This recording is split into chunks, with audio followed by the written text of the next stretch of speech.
Welcome to Granny's Book Nook. Today's story is Arthur's Halloween by Mark Brown. It was the night before Halloween. Arthur's family was busy making the house look spooky. It looked so spooky, in fact, that Arthur had trouble falling asleep. Things were even worse the next morning. "Help!" screamed Arthur when he opened his eyes. "It's just me," said his sister D.W. "Boy, are you jumpy. Don't forget, you have to take me trick-or-treating tonight." "Do I really have to?"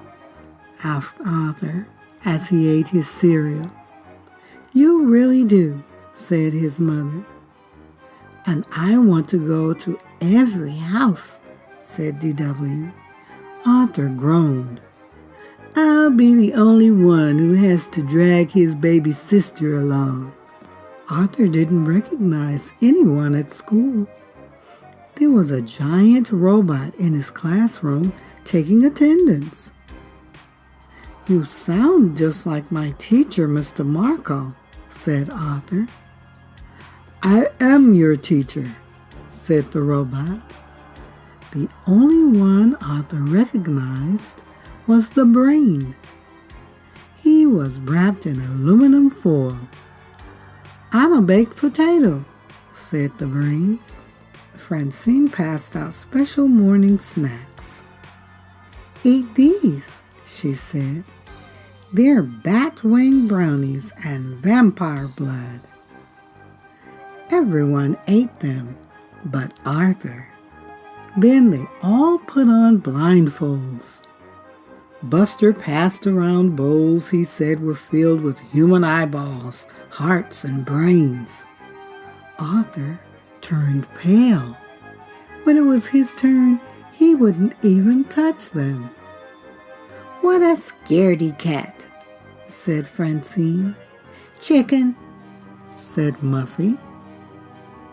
"They're only peeled grapes, Jell-O, and cold spaghetti." When it came time to go trick-or-treating, Buster knew which houses to skip. "Don't go there," he said. "They only give apples." "Gross," said Francine. "And don't go to the big house on the corner," said Buster. "That's the witch's house. My brother saw someone go in there last Halloween, and he never came out." Arthur tried not to look afraid. Arthur and his sister had trouble keeping up with the others. First, D.W. got her tail caught. Then her bag broke. "You're such a pain in the neck," said Arthur. "D.W. must be short for dimwit."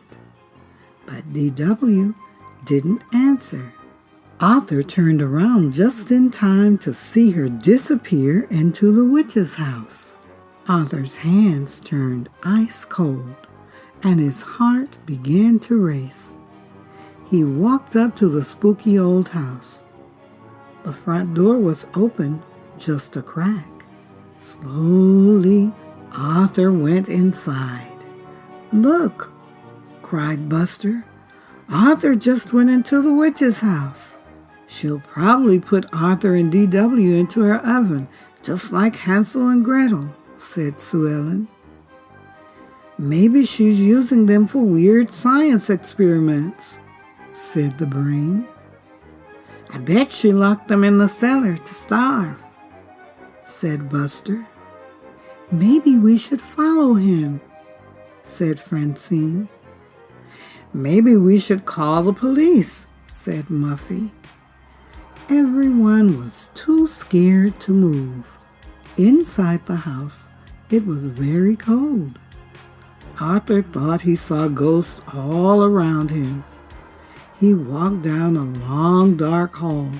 At the end, he saw a light under a door. He heard voices.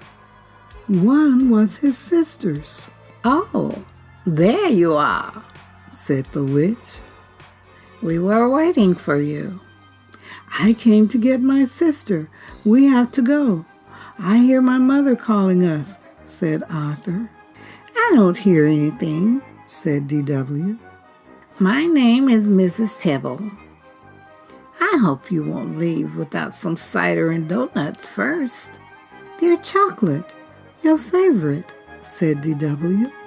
"I've waited all night for trick-or-treaters."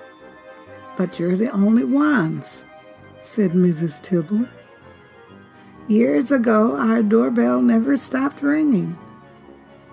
"Maybe it's broken, like the windows," said D.W. Mrs. Tibble nodded. "It's harder for me to keep up with this big place these days. Maybe if we help you fix up your yard, the place won't look so spooky," said Arthur. Arthur finished his donut as Mrs. Tibble opened the door and turned on the porch light. She gave Arthur and D.W. a big hug.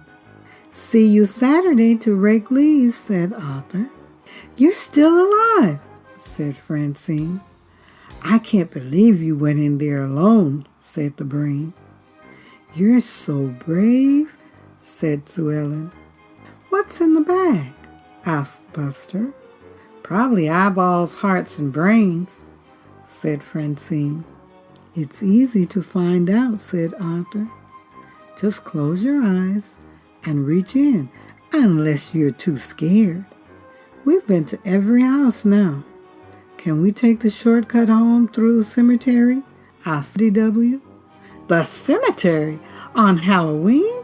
Are you guys crazy?" asked Francine. "Follow me," said Arthur, as he marched ahead. "The cemetery is a great place. People are just dying to get in." Thank you for visiting Grammy's Book Nook. To get more information for this book, check the description box below. Be sure to thumbs up this video. Click the subscribe button for the latest videos on Grammy's Book Nook.